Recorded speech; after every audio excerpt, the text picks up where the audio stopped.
예수님의 마음으로 가는 것이 신의 성품이라고 그래요.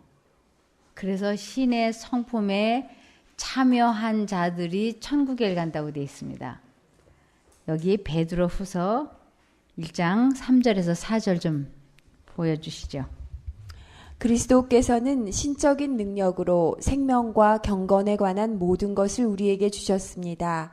이것은 자신의 영광과 선으로서 우리를 부르신 분을 우리가 알게 될 때 얻어지는 것입니다. 이것으로 그리스도는 아주 소중하고 중대한 약속을 우리에게 주셨으며 이 약속을 통해 여러분이 세상의 파괴적인 정욕을 피하여 신의 성품에 참여하도록 하셨습니다. 네. 그래서 하나님께 피하는 자들이 신의 성품에 참여한다고 되어 있는데, 하나님께 피한다라고 하는 것은 다른 말로는 하나님을 선택하는 자라는 뜻이에요.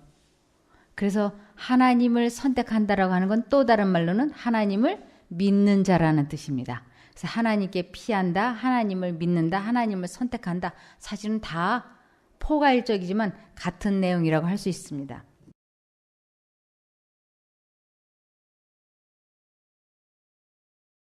성령을 통하여 우리는 거듭나고 성화된다. 성령은 우리의 마음을 새롭게 하고 우리의 마음에 하나님의 사랑의 법을 기록하신다. 그리하여 우리는 거룩한 생애를 살 능력을 받는다. 그의 안에 거함으로 우리는 신의 성품에 참여하는 자들이 되고 현재와 심판 때의 구원에 대한 보증을 얻는다. 그의 안에 거함으로 우리는 신의 성품에 참여한다고 그렇게 되어 있습니다. 그의 안에 거한다. 주님이 내 안에, 내가 주님 안에 거한다. 이것이 추상적입니다. 그런데 주님이 내 안에, 내가 주님 안에 거한다라고 하는 것은 같은 생각을 공유하고 있는 것을 내가 당신 안에, 당신이 내 안에 있다. 이렇게 성경에서는 말씀하고 있습니다. 그래서 주님이 내 안에 계신지 안 계신지, 저 사람 마음에 예수님이 계신지 안 계신지 무엇으로 알 수 있을까요? 아주 설교를 잘하고 성경절을 줄줄줄줄 암기를 하고 아주 잘 가르치고, 그런데 사실 그런 사람은 지금 도처에 많지 않습니까? 아, 성경 잘 가르치고 성경에 대해서 많이 알고 해박하고 박식한 사람 많아요. 그런데 그 사람이 신의 성품에 참여한 사람인지 아닌지 무엇으로 알 수 있는가? 요한 1서 4장 12절입니다. 어느 때나 하나님을 본 사람이 없으되 만일 우리가 서로 사랑하면 하나님이 우리 안에 거하시고 그의 사랑이 우리 안에 온전히 이루느니라. 네. 우리가 상대방을 참으로 사랑하게 될 때 내가 신의 성품에 참여한 것이고, 그리고 주님과 내가 하나가 되었다고 말할 수 있는 것입니다. 그래서 설교를 아무리 잘하고 성경을 잘 가르칠 수 있다 할지라도 무엇이 없으면, 그 마음에 사랑과 평화와 기쁨, 이 세 가지가 없으면 사실은 주님 안에 거한다라고 말할 수 없는 것입니다. 그래서 용서할 수 없는 사람을 용서하고 사랑하라고 그랬는데, 어떻게 용서할 수 없는 사람을 용서하고 사랑할 수 있을까요?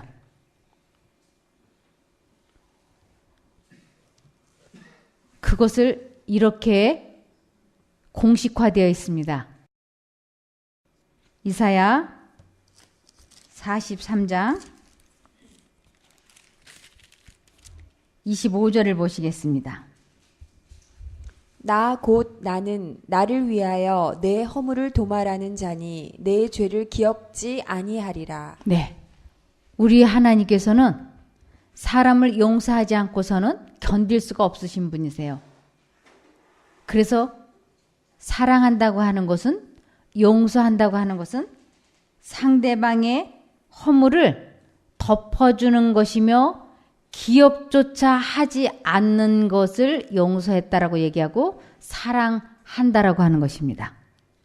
그래서 내가 저 사람을, 아내가, 남편이 외도를 했다든가 아니면 도박으로 경제적인 피해를 입혔다든가 이럴 때 내가 그 사람의 실수와 잘못을 곰곰이 생각하는 것은 그 사람을 사랑하는 것도 아니며 그를 용서한 것도 아니라고 하는 것이에요.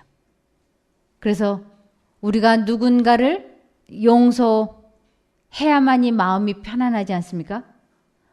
우리가 특별히 가족 간에, 부부 간에 용서하지 못하고 상대방이 나에게 했던 섭섭함이나 미움이나 이러한 것들을 곰곰이 생각하는 것은 우리들의 마음 속에 지옥을 형성시키고 그 지옥이 우리들의 건강을 소금 녹듯이 녹아내리게 하는 것입니다. 그래서 참으로 소중한 사람인데, 없어서는 안 되는 너무나 귀한 사람인데 그 사람에 대한 미움과 섭섭함이 머릿속에 뱅뱅뱅뱅 돌게 되면 사랑하는 마음은 있기는 있는데 자꾸 마음속에 왼수로 여겨지는 것이에요. 그래서 이 왼수가 곁에 있으면 왼수라서 보기 싫고, 그래서 이 왼수가 나가면 또 들어올 때를 간절히 기다리고 있는 것이에요. 핸드폰을 자꾸 들여다보고 연락이 안 오나 빨리 안 오나, 또 들어오면 또 보기 싫어서 이 왼수 안 나가나, 그러면서 이 마음 속에 막 갈등을 겪는 것이에요. 한편으로는 같이 있고 싶은데 한쪽으로는 같이 있기 싫어. 이 갈등을 어떻게 해결할 수 있는가? 그것이 곧 우리 하나님께서 내가 너희를 사랑한 것 같이 너희도 서로 사랑하라 그러셨어요. 그래서 예수님이 우리를 어떤 식으로 사랑하셨는가? 여기에 나는 나를 위하여 내 허물을 도말하다라는 것은 덮어버리다 이런 뜻이에요. 그래서 나는 나를 위하여 내 허물을 도말하는 자니 내 죄를 기억지 아니하리라. 나는 너의 잘잘못을 자꾸 생각하지 않는다. 우리 예수님은 그렇게 말씀을 하시는 것입니다. 그래서 하나님께서는 이 세상 사는 모든 사람들의 죄를 이미 다 용서해 버리셨기 때문에 그분의 마음속에는 우리들에 대한 잘잘못이 없기 때문에 우리들을 벌 주거나 혼내시거나 책망하시거나 죄받지 않게 하시는 것이에요. 그래서 하나님을 믿는 자는 죄받지 않는다라고 분명하게 말씀을 해놓으셨던 것입니다. 그래서 사랑은 악한 것을 생각지 않는 것이라 그랬어요. 참사랑은 악한 것, 상대방의 어떤 실수나 약점이나 결점이나 이러한 것을 생각하지 않는 것을 그를 사랑했다고 하고 그를 용서했다고 성경에서는 말씀하고 있는 것입니다. 그래서 내가 용서해야지. 저 사람에게 내가 용서를 베풀어야지. 그러면서 말로는 용서했다고 하면서 그 생각은 곰곰이 하는 것이에요. 그리고 또 그 생각을 곰곰이 돌리면서 상대방이 어떤 잘못을 했으면 반성하는 기미를 오래 보고 싶어 해. 근데 이 반성하는 기미가 금방 없어지면 또 부글부글하는 것이. 좀 반성하는 기미로 이렇게 좀 기가 좀 이렇게 죽어 있어야 되고 말도 고분고분 좀 잘 듣고 좀 얌전해야 되잖아요. 그런데 금방 막 기가 살아가지고 언제 내가 그런 잘못을 했냐는 식으로 막 기가 살아서 펄펄 그러면 또 부글부글 하잖아요. 그러면서 또 갈등이 막 생기죠.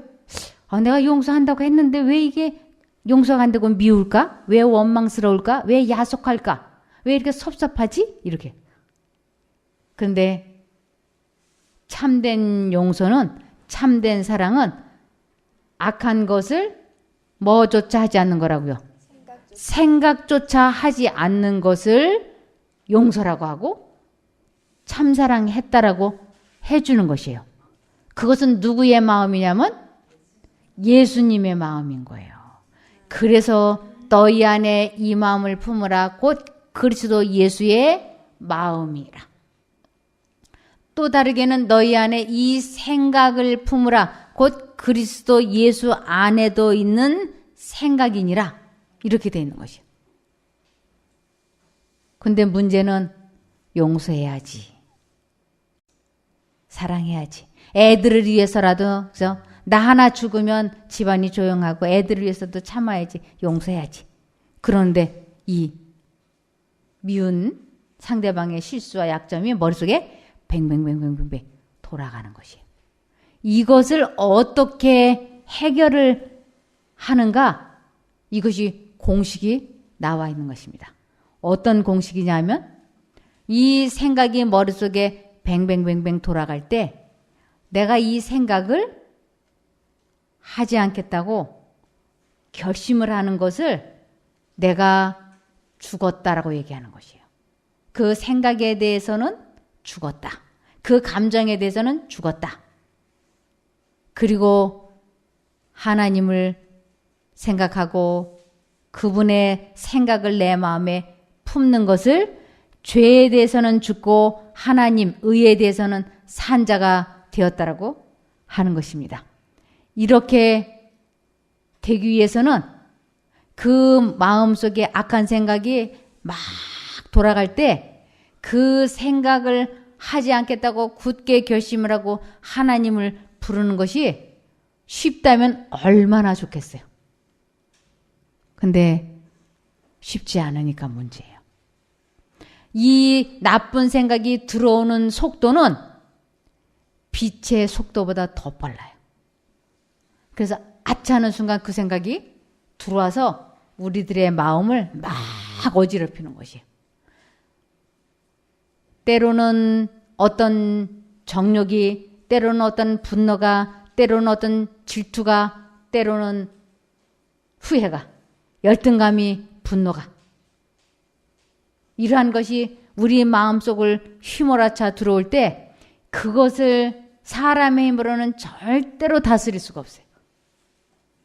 그래서 누구의 도움을 받아서 이 생각을 통제시켜야 되는가 하면 하나님의 생각, 하나님의 능력을 받아서 그 좋지 않은 생각에서 해방되어지는 것을 체험하는 것을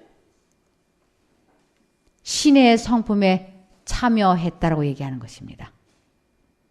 그래서 신의 성품에 참여한 것을 시편 82편 6절에 보시면 내가 말하기를 너희는 신들이며 다 지존자의 아들들이라 하였으나 네. 이 마음 속에 악한 생각을 제하고 하나님의 생각으로 마음을 채우는 것을 신의 성품에 참여했다 그러고 그 신의 생각이 내 마음속에 들어온 것을 신의 성품에 참여했다라고 하는 것입니다. 이것을 또 다르게는 요한복음 1장 12절에 영접하는 자 곧 그 이름을 믿는 자들에게는 하나님의 자녀가 되는 권세를 주셨으니 네, 영접하는 자, 하나님의 생각이 마음속에 들어왔을 때 그 생각을 선택하는 것을 영접했다라고 얘기하는 것이요. 그러면서 그 이름을 믿는 자들에게는 하나님의 자녀가 되는 권세를 주셨다고. 그래서 하나님을 믿는다고 하면서 교회를 다니면서 자신의 생각을 통제시키지 못하고 있거나 자기의 감정 조절을 못하고 있다면 하나님의 참 자녀가 아닌 거예요. 그냥 교회는 다니고 있어요. 무수히 많은 사람들이 교회는 다니고 있지만 하나님의 참 자녀가 누리는 권세는 가지고 있지 못하기 때문에 마태복음 7장 20절을 보시면 마태복음 7장 20절부터 이러므로 그의 열매로 그들을 알리라. 네, 이러므로 그의 열매, 말하고 행동하는 것을 보면 이 사람이 하나님의 사람인지 아닌지 알 수 있다고요. 그러면서 21절에 나더러 주여 주여 하는 자마다 천국에 다 들어갈 것이 아니요 다만 하늘에 계신 내 아버지의 뜻대로 행하는 자라야 들어가리라. 그날에 많은 사람이 나더러 이르되 주여 주여 우리가 주의 이름으로 선지자 노릇하며 주의 이름으로 귀신을 쫓아내며 주의 이름으로 많은 권능을 행치 아니하였나이까 하리니 그때에 내가 저희에게 밝히 말하되 내가 너희를 도무지 알지 못하니 불법을 행하는 자들아 내게서 떠나가라 하리라. 네, 주여 주여 하는 자들은 참으로 많지만 신의 성품에 참여하는 사람은 아주 드물다고요. 그래서 신의 성품에 참여했다고 하는 것은 하나님께로 돌아간 자, 그래서 하나님의 생각을 그 마음에 품고 그 생각대로 사는 것을 하나님께로 돌아간 것이라고 말씀하고 계시는 것입니다.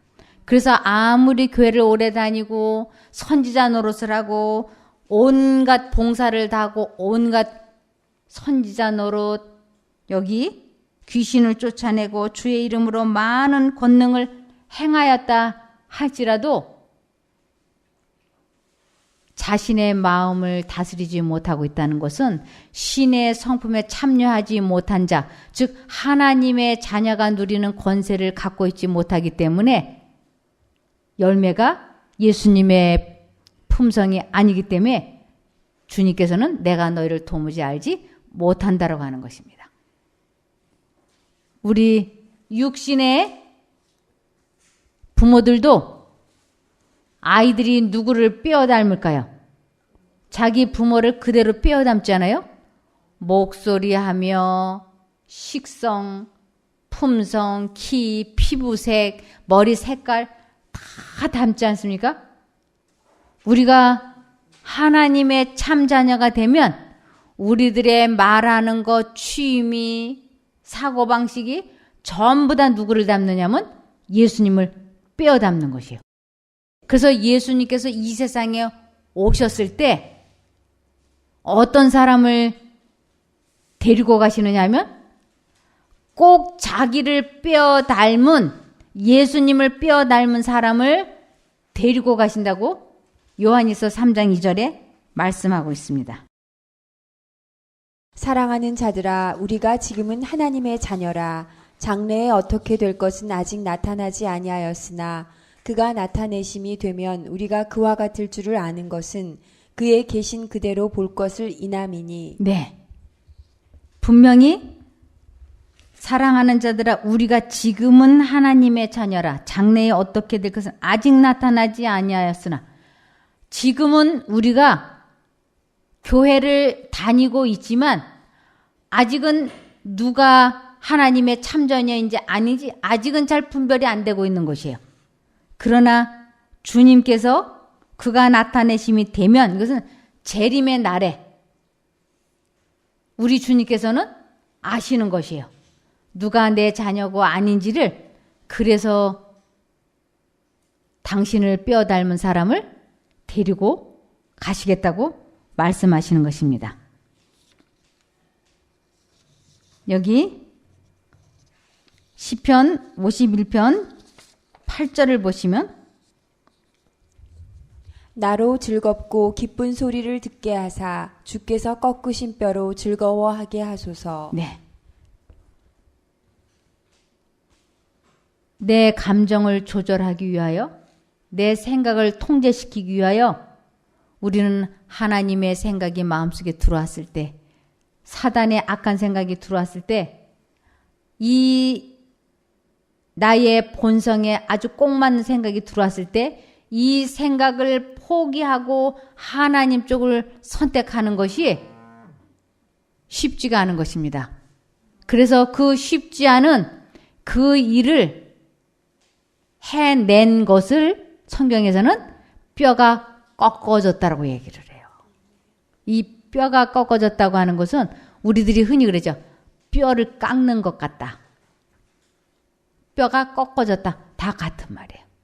그래서 꺾어진 뼈라고 하는 것은 우리들의 고집이, 우리들의 생각이, 우리들의 욕망이 하나님을 선택함으로 말미암아 꺾어진 것을 의미하는 것입니다. 그래서 내 고집이 꺾어졌을 때 그때부터 우린 죄와 싸워서 이긴 그 기쁨을 누릴 수 있기 때문에 주께서 꺾으신 뼈로 즐거워하게 하소서 하고 말씀하시는 것이에요. 이 뼈가 꺾어진다고 하는 것이 참으로 쉽지 않은 일입니다. 그래서 하나님께로 돌아간다는 것, 이 뼈가 꺾어진다는 것, 이것을 이사야 55장 7절에 이렇게 말씀하고 있습니다. 악인은 그 길을, 불의한 자는 그 생각을 버리고 여호와께로 돌아오라. 그리하면 그가 긍휼히 여기시리라. 우리 하나님께로 나아오라. 그가 널리 용서하시리라. 네. 그러면서 또 6절에 보시면 너희는 여호와를 만날 만한 때에 찾으라. 가까이 계실 때에 그를 부르라. 네. 우리가 우리 주님을 만날 만한 때가 언제인가 하는 것이에요. 그때는 곧 우리 마음속에 악한 생각이 들어올 때, 그때가 곧 하나님을 부를 때예요. 우리 아이들이 배가 부르고 기분이 좋을 때 바깥에서 놀 때는 엄마를 봐도 소 닭 보듯 해요. 저희들끼리 노는다고 재미가 있어서. 그런데 미친 개가 달려온다든지 아니면 저보다 큰 아이들이 때리려고 한다든지 위기를 느낄 때는 누구를 부를까요? 엄마. 그때는 엄마를 불러요. 그래서 우리들에게도 언제가 위기냐면 악한 생각이 들어올 때, 즉 사단의 생각이 들어올 때가 위기 때인 거예요. 그때가 곧 누구를 불러야 되냐면 우리의 엄마, 우리의 아빠, 예수님을 전심전력을 다해서 불러야지 돼요. 그 왼수 같은 사람의 생각이 머릿속에 돌아갈 때, 분노가 부글부글 끓어오를 때, 그때가 곧 뭐 할 때라고? 그럴 때가 예수님을 부를 때라고요. 이것을 초전박살이라 그럽니다. 적이 들어오기가 무섭게 내쫓아야지 전쟁에 이기지, 적군이 쳐들어와서 여기를 초토화시킨 다음에 전쟁을 하려고 그러면 지지 않습니까? 적군이 들어오려고 할 때 바로 초전박살해야지 돼요. 그래서 우리 마음속에 어떤 좋지 않은 생각이 탁 들어올 때 즉시 하나님 하고 부르면서 결심을 하면서 부르고 또 부르면서 결심하고, 그러면 그 생각에서 해방되는 것입니다. 이것을 시편 40편 1, 2, 3절. 내가 여호와를 기다리고 기다렸더니 귀를 기울이사 나의 부르짖음을 들으셨도다. 나를 기가 막힐 웅덩이와 수렁에서 끌어올리시고 내 발을 반석 위에 두사 내 걸음을 경고케 하셨도다. 새 노래 곧 우리 하나님께 올릴 찬송을 내 입에 두셨으니 많은 사람이 보고 두려워하여 여호와를 의지하리로다. 네, 내가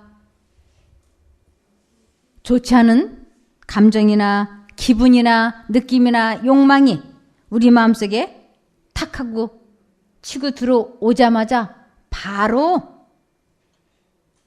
부르짖어야지 돼요. 하나님, 저 이 생각 안 받아들일 거예요. 하나님 도와주세요.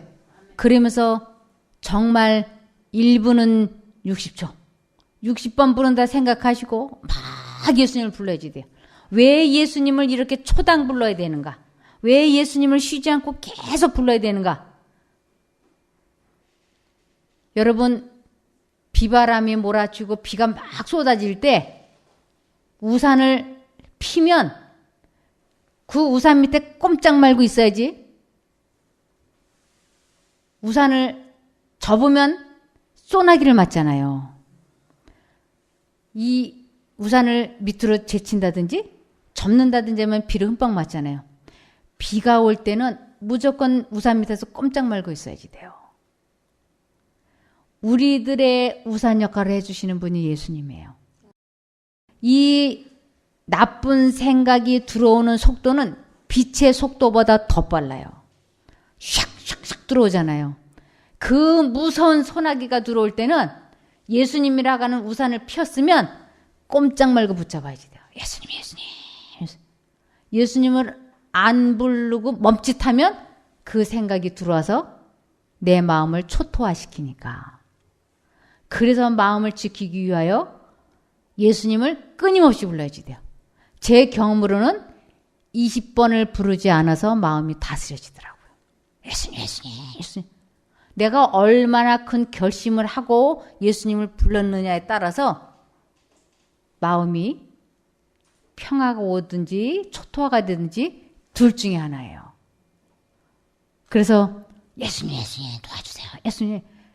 그 빛의 속도로 들어오는 것을 인간의 힘으로는 못 막으니까 내가 멈칫멈칫하고 우물쭈물하다가는 그 악한 생각이 소나기처럼 나를 흠뻑 적실 것이기 때문에 예수님께 끝까지 피해야지 되는 것이에요. 아멘.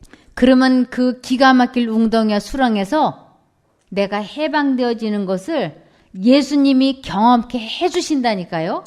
이것을 신의 성품에 참여했다라고 얘기하는 것이에요. 그러면 그때부터 인생에 무슨 노래를 부르게 되는가? 아이고, 내가 과거에 우리 영감 때문에 무지하게 고생했어. 아이고, 일사후퇴 때 내가 이래가면서 흘러간 세월에 대해서 말하지 않을 수 있게 되는 것이에요. 지나간 세월을 말하는 것은 그리스도인이 취할 행동이 아닌 것이에요. 그래서 하나님의 능력으로 내가 죄와 싸워서 이기고 이러한 귀한 경험을 한 사람은 입만 열면 뭘 얘기할까요?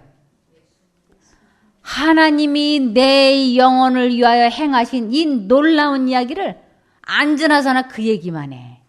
그것을 새 노래라고 그러고 이 새 노래를 부르게 될 때 많은 사람이 하나님을 믿게 될 거라고 하는 것이에요. 아멘. 이것을 시편 66편 16절 시편 66편 16절에 보시면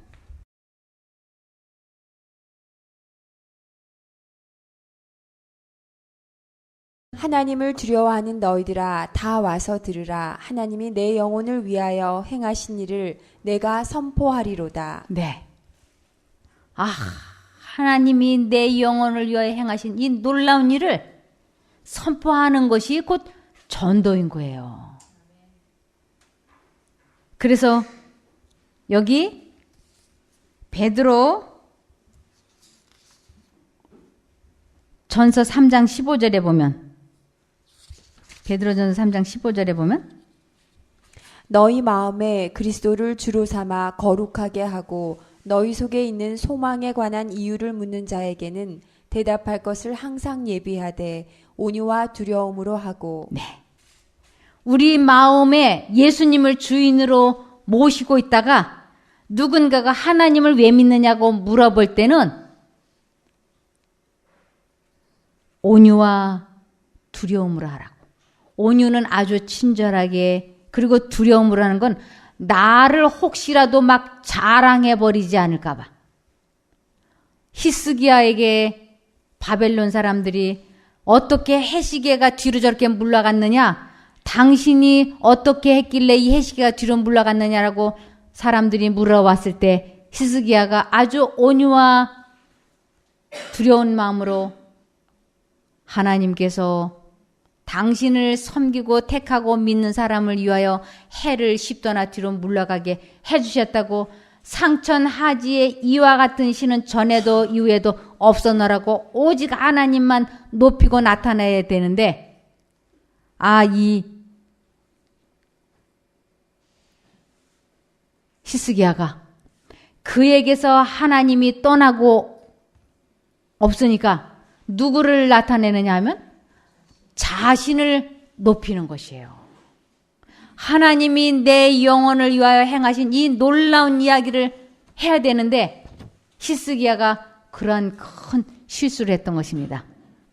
그래서 우리들이 내 자신과의 싸움에서 이긴 경험, 내 감정을 조절한 그 귀한 경험이 있다면 누군가가 와가지고 하나님을 왜 믿느냐 하고 물으면 아주 나 자신의 어떠한 것을 나타내지 아니하려고 아주 겸손하게 조심스럽게 친절하게 하나님을 왜 믿느냐 하면은요, 하나님을 선택한다는 것은 곧 내 마음을 다스리고 감정 조절을 할 수 있고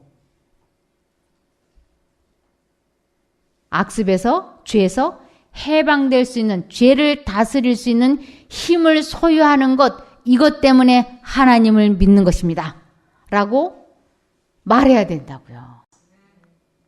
그런데 하나님을 믿는다고 모태교인으로 60년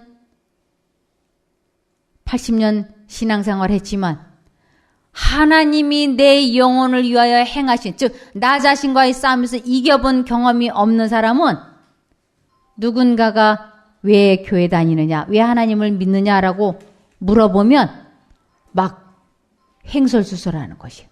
누구처럼? 히스기야처럼. 그래서 베드로전서 2장 9절을 보시면 오직 너희는 택하신 족속이요 왕같은 제사장들이요 거룩한 나라요 그의 소유된 백성이니 이는 너희를 어두운 데서 불러내어 그의 기이한 빛에 들어가게 하신 자의 아름다운 덕을 선전하게 하려 하심이라. 네. 어두운 데서 불러내어, 어두운 데 우리의 감정에서 건져내어서 그의 기이한 빛, 하나님의 평화와 기쁨을 체험하는 자의 그 경험담을 다른 사람들에게 선전하게 하시려고 하나님께서는 우리 한 사람 한 사람을 부르셨다고요.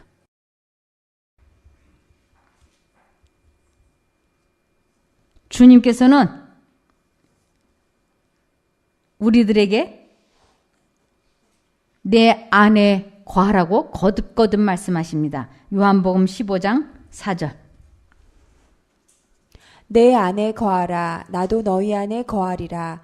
가지가 포도나무에 붙어 있지 아니하면 절로 과실을 맺을 수 없음 같이 너희도 내 안에 있지 아니하면 그러하리라. 네, 저는 과거에 이 성경절을 도무지 이해할 수가 없었어요. 이게 도대체 무슨 뜻이야? 내 안에 거하라 나도 너희 안에 거하리라. 이게 무슨 뜻인가? 이 포도나무와 가지가 이렇게 연결되어 있으면 수액이 포도나무의 수액이나 가지에 있는 수액이나 동일한 것이에요. 이 수액이 동일한 것이 가지 끝에까지 갈 때 포도라고 하는 탐스러운 열매가 맺힙니다. 이 수액이 중간에 끊어지면 아무리 가지가 열매를 맺고 싶어도 포도를 열 수가 없죠. 우리가 하나님이라고 하는 포도나무에 내가 접붙임이 되면 그분의 생각과 내 생각은 동일한 생각을 품게 되면 나의 품성이 신의 열매라고 하는 열매가 열리는 것이에요. 그래서 주님께서는 우리들에게 내 안에 거하라 나도 너희 안에 거하겠다고 하는 것은 내가 너희 마음속에 생각을 주입시킬 터이니 그 생각을 선택하라. 그러면 내가 내 안에, 내가 내 안에, 즉 너와 나는 똑같은 생각을 품고 있어. 그래서 너와 나는 하나가 된 거야. 그래서 내가 내 마음속에 주입시키는 생각을 선택하면 너는 신의 생각을 품고 있기 때문에 신의 성품에 참여한 거가 되는 거야. 이런 것이에요. 이것을 마태복음 5장 48절에 보면 마태복음 5장 48절에 보면 그러므로 하늘에 계신 너희 아버지의 온전하심과 같이 너희도 온전하라. 네. 저는 처음에 이것을 보면서 완전하다고 하는 건 내가 죄를 짓지 않아서 완전해지느라는 것인가 보다 이렇게 생각했어요. 그래서 제가 죄를 짓지 않으려고 온갖 노력을 다했지만 어림도 없는 이야기였습니다. 그런데 나중에 보니까 아버지 하나님과 성령 하나님과 예수님은 이 세 분은 똑같은 생각을 공유하고 계셨어요. 이 세 분이 똑같은 생각을 공유했기 때문에 세 분 하나님을 한 분이시라고 얘기하는 것이에요. 하나님은 한 분이시다. 분명히 세 분인데 왜 자꾸 하나님을 한 분 하나님이라고 하는가? 똑같은 생각을 하고 계시기 때문에 세 분 하나님은 한 분이시라고 얘기하는 것이에요. 여기에 지금 몇십 명이 있지만 똑같은 생각을 품고 있다면 우리는 하나라고 얘기하는 것이에요. 그래서 우리가 온전해질 수 있는 비결은 예수님이 내 마음속에 넣어주는 생각을 선택해서 그분의 생각이 나에게서 그분이 주시는 능력으로 죄와 싸워서 이기는 체험을 하게 될 때 그것을 너희 아버지 하나님이 온전하신가 같이 너희도 온전하다라고 말씀하시는 것이에요. 하나님의 생각은 죄가 없는 정말 완전한 생각인 거예요. 그래서 그 생각이 내 마음속에 들어와 있으면 나는 죄를 이긴 사람이기 때문에 거룩하다고 말씀하시는 것이에요. 그래서 여기 요한계시록 14장 1절에 보면 또 내가 보니 보라 어린 양이 시온산에 섰고 그와 함께 14만 4천이 섰는데 그 이마에 어린 양의 이름과 그 아버지의 이름을 쓴 것이 있도다. 네. 14만 4천 명이 이것이 구원받은 사람들인데 그들의 이마에 어린 양의 이름, 어린 양은 예수님이에요. 예수님의 이름과 그 아버지의 이름을 쓴 것이 있도다. 이름이 예수님의 이름과 아버지의 이름을 쓴 것이 이마에 있다고 하는 것이. 여기에 뭐가 있을까요? 여기에 마음이 있어요. 그래서 예수님과 아버지 하나님은 생각이 아까 뭐라고요? 같다고. 그리고 예수님의 이름은 다른 말로는 예수님의 품성이라는 뜻이에요. 예수님의 품성. 그래서 예수님의 이름 쓴 것이 여기 있다고 하는 것은 예수님의 품성이 이 속에 마음에 있다는 것이에요. 그런 사람들이 어디 간다고요? 하늘나라에. 그래서 출애굽기 34장을 보시면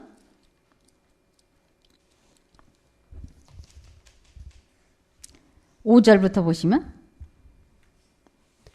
여호와께서 구름 가운데 강림하사 그와 함께 거기 서서 여호와의 이름을 반포하실세. 네.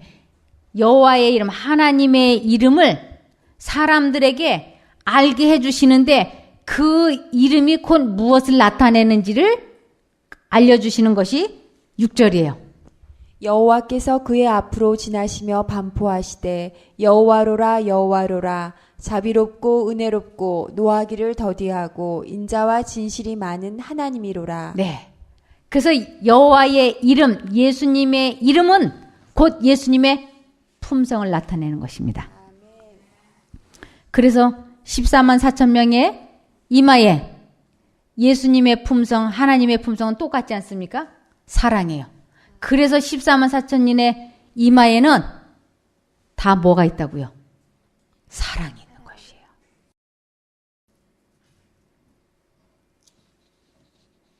그래서 계시록 2장 17절을 보시면 귀 있는 자는 성령이 교회들에게 하시는 말씀을 들을지어다.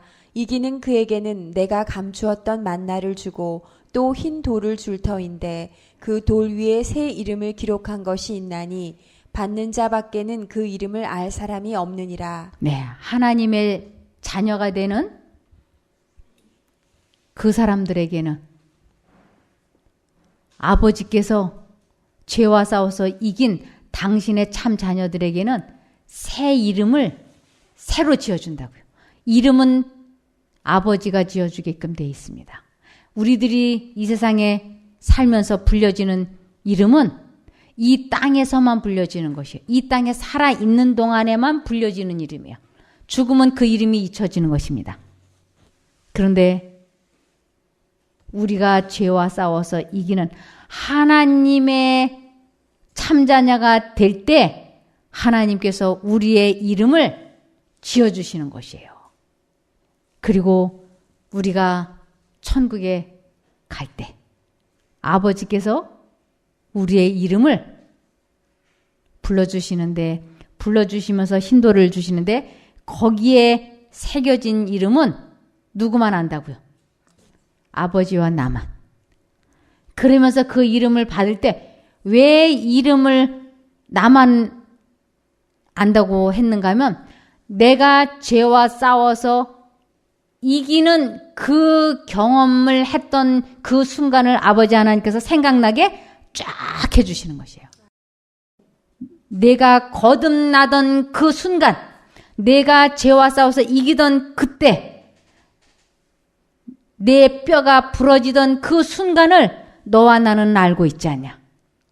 그래서 아버지께서 그 이름을 이렇게 주시면서 우리들의 머릿속에 내가 죄와 싸워서 이기던 그 장면이 파노라마처럼 지나갈 때 그 이름이 왜 써졌는지, 왜 지어졌는지를 알게 해주실 때 아버지와 나는 아는 거예요. 옆에 있는 사람은 그 순간을 아무도 알 수가 없는 것이에요. 그래서 여기에 그 이름을 기록한 것이 있나니 받는 자밖에는 그 이름을 알 사람이 없느니라. 구약 성경에서는 우리들이 이 땅에서 겪는 것과 하늘에 가서 겪을 일을 구약에서는 미리미리 체험학습을 하게 하셨습니다. 실제적으로 체험학습을 했던 사람이 이름이 새로 지어지는 체험학습을 하게 하셨던 사람이 있었는데 창세기 17장 5절. 창세기 17장 5절에 이제 후로는 내 이름을 아브라함이라 하지 아니하고 아브라함이라 하리니 이는 내가 너로 열국의 아비가 되게 함이니라. 네.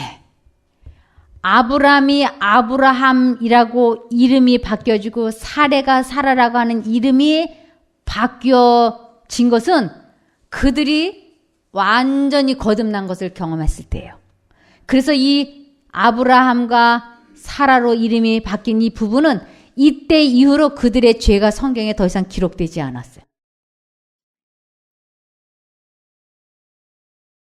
이것을 느헤미야 9장 7절에 보면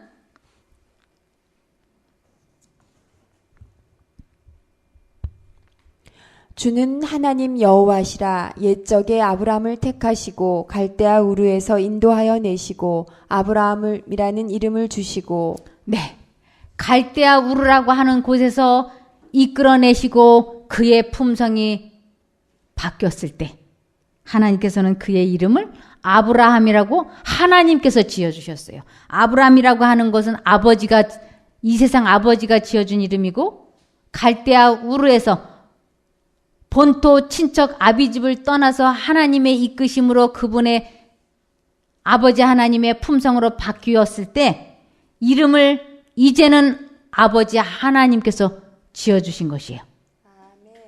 우리가 이 세상을 살면서 지금 불려지는 이름 김종숙, 이것은 이 세상에서만 불려지는 이름이에요. 천국에 가게 될 때 아버지께서 제 이름이 언제 바뀌었는지 왜 바뀌었는지 그 이름을 짓게 된 내막을 머릿속에 생각나고 기억나게 해주시면서 그 흰돌에 적혀있는 그 이름의 뜻을 알게 해주실 때 우리 모두는 감사하지 않겠어요? 너무너무 감사할 거예요. 그런데 내 자신과의 싸움에서 이겨본 경험이 없다면, 내 마음을 다스려 본 적이 없다면, 죄와 싸워서 이기지 못하면 우리는 아버지 하나님께서 이름을 지어주실 수가 없어요. 그래서 마태복음 23장 9절을 보시면 땅에 있는 자를 아비라 하지 말라. 너희 아버지는 하나이시니 곧 하늘에 계신 자신이라. 네, 우리는 두 아버지 중에서 참아버지 하나를 선택해야지 되는데 하나님을 선택하지 않고 있는 그 상태는 마귀를 아버지로 선택하고 있는 것이에요. 그래서 하나님께서는 우리들에게 참 하나님을 선택하라고, 이스라엘 민족들을 보고 우리 주님께서는 너희는 마귀의 자식들이라고, 너희는 독사의 자식이라고 말씀을 하셨어요. 그러시면서 그들에게 너희 아버지는 하나이시니 곧 하늘에 계신 자니라. 하나님을 우리가 매 순간 선택하여 부르지 아니하면 우리는 신의 성품에 참여할 수가 없습니다. 요한복음 17장 20절에서 21절.